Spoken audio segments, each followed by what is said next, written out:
Hola a todos, bienvenidos a nuestro tiempo devocional.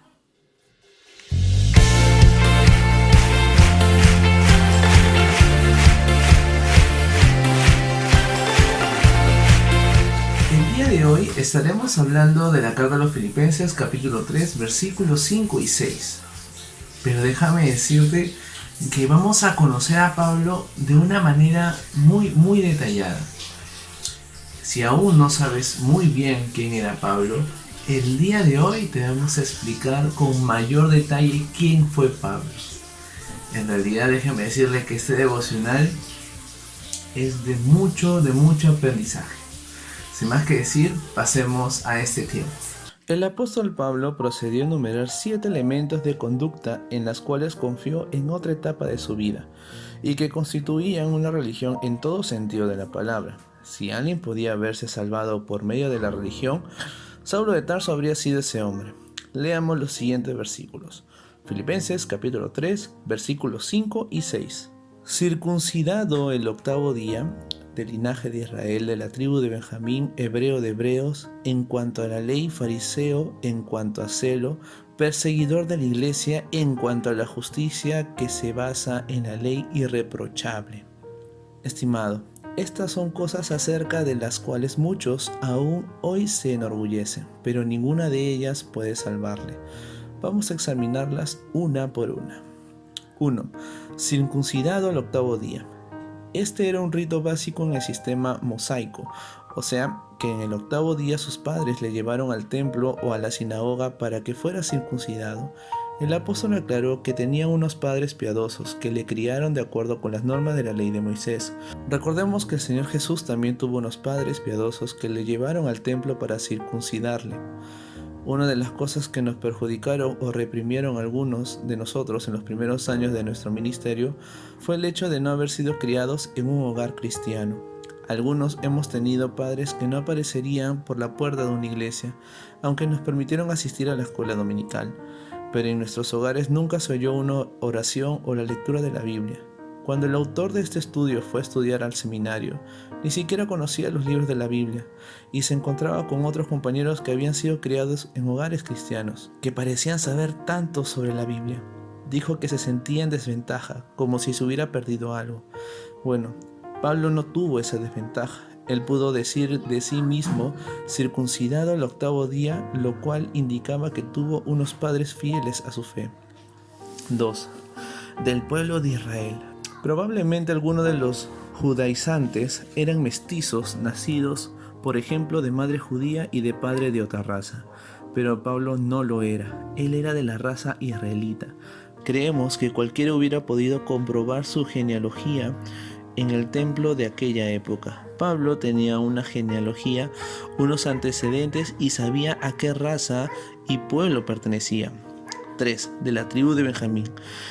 Esto fue como decir que pertenecía a la mejor familia. Benjamín había sido el hijo favorito de Jacob. Raquel había dado a luz a Benjamín al morir y le llamó hijo de mi aflicción, pero Jacob le puso el nombre de hijo de mi mano derecha. Raquel había sido el punto brillante en su vida antes de Peniel, y cuando había mirado al pequeño Benjamín en la cuna, lo había contemplado como el hijo de Raquel. Benjamín se convirtió en su mano derecha, en su bastón, aquel en que se podía apoyar. También el primer rey de Israel vino de la tribu de Benjamín.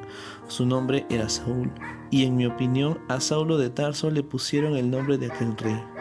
Así que Pablo pudo afirmar con orgullo que él provenía de la tribu de Benjamín. 4. Hebreo de hebreos. Esto significa que era un líder, estaba en el nivel más alto del círculo religioso, en el lugar más elevado. 5. En cuanto a la ley fariseo, los fariseos representaban lo mejor de Israel. Era un partido religioso político y su objetivo era establecer el reino. Habían surgido en algún momento antes del cautiverio o durante el mismo. Se adherían a los principios fundamentales, creían en la integridad de las escrituras sagradas, en los ángeles, en la resurrección y en los milagros. También eran extremadamente nacionalistas en su posición política. Creemos que el motivo por el cual cuando Jesús estaba en la tierra enviaron a Nicodemo para verle fue que los fariseos pensaron: este es un profeta que ha salido de Galilea. Si podemos enganchar nuestro carro a su estrella, llegaremos lejos, porque sabemos cómo manipular a Roma. Los fariseos creían que podrían traer el reino a través de una manipulación política. Querían establecer el reino de Dios sobre la tierra, así que Pablo pudo decir que era un fariseo. 6. En cuanto al celo perseguidor de la iglesia, Pablo creía que cuando perseguía a la iglesia estaba haciendo la voluntad de Dios. Los fariseos se quedaron tranquilos cuando habían echado a los cristianos de Jerusalén, pero Pablo estaba decidido a dar con ellos en cualquier lugar del mundo. Ese era precisamente su propósito cuando se encaminaba hacia Damasco, en el día de su conversión. 7. En cuanto a la justificación que se basa en la ley irreprochable, observemos que él no dijo que estaba sin pecado o que era perfecto, dijo que era intachable. En Romanos 7:7, el apóstol Pablo nos contó su historia diciendo: pero yo no conocí el pecado sino por la ley, y tampoco conocería la codicia si la ley no dijera: no codiciarás. Pablo no se atribuyó una perfección exenta de pecado. Este mandamiento le mostraba a él su pecado. Ahora, si alguien quebrantaba el mandamiento "no robarás", usted tendrá consigo alguna evidencia del delito o dejará sus huellas digitales en el escenario del robo. Lo mismo podría decirse de un asesinato. Tú tendrías el cuerpo del delito en sus manos, y es imposible cometer adulterio sin que alguien más lo sepa.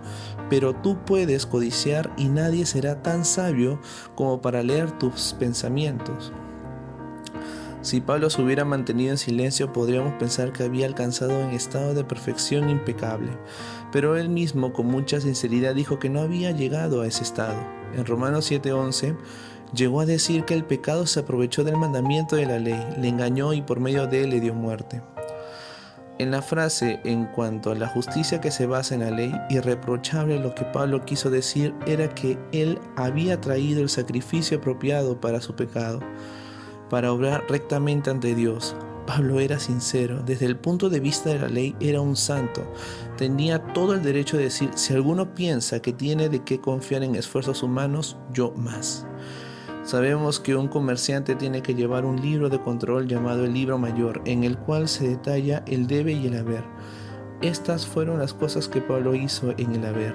En el saldo positivo, en los aspectos positivos de su conducta, la suma total era tan considerable que en un principio había pensado que le colocaban en una posición favorable ante Dios. Creyó que era un saldo positivo para él. En el lado de débito se encontraba la persona a quien odiaba, que era Jesucristo. Impulsado por aquel odio, Pablo estaba tratando de eliminar a los seguidores de Jesucristo. Entonces un día el Señor se encontró con Pablo en el camino que conducía a Damasco. Desde aquel día Pablo cambió su sistema de contabilidad. Lo que hasta entonces había sido un débito, o sea, Cristo, la persona que odiaba, se convirtió en un crédito, en un saldo positivo. Y lo que había considerado un crédito, un saldo positivo, o sea, su cumplimiento de la ley y sus méritos personales, se convirtió en un débito, o sea, en un cargo. Fue realmente un cambio revolucionario el que aquel hombre experimentó. Por ello dijimos que cambió todos sus esquemas de vida. Él tenía todo eso y nos dice que eso no lo salvó a él. Y en el día de hoy hay multitudes de personas que con la mejor intención se están apoyando en tradiciones o ritos religiosos que realizan obras meritorias a favor de los demás. Pero cuando no han tenido un encuentro personal con Dios para tratar directamente la cuestión del pecado, estimado, mientras le sugerimos leer el resto de este muy interesante capítulo 3 de la Epístola de los Filipenses y de esta forma estar preparado para sacar el mayor provecho posible de este estudio bíblico, le invitamos a pensar en la actitud y en las conclusiones a las que llegó el apóstol Pablo. En nuestro próximo devocional, Dios mediante, veremos lo que en realidad le ocurrió al apóstol Pablo. Al despedirnos, dejamos contigo las palabras del apóstol Pablo en el versículo 7, que comentaremos en nuestro próximo devocional. Dijo Pablo: sin embargo, todo aquello que para mí era ganancia, ahora lo considero pérdida por amor de Cristo. Luego de haber terminado de ver este devocional, nos gustaría que ustedes puedan aplicar estas siguientes preguntas para que le puedan dar un mejor mensaje a este tiempo. ¿Qué te pareció el devocional? ¿Qué es lo que aprendiste? ¿Cómo puedo yo aplicarlo de manera práctica en mi vida cotidiana? Luego de terminado el tiempo devocional, siempre es bueno un tiempo de oración, para que les ayude a reflexionar lo que han aprendido el día de hoy. Gracias por ver nuestro tiempo devocional.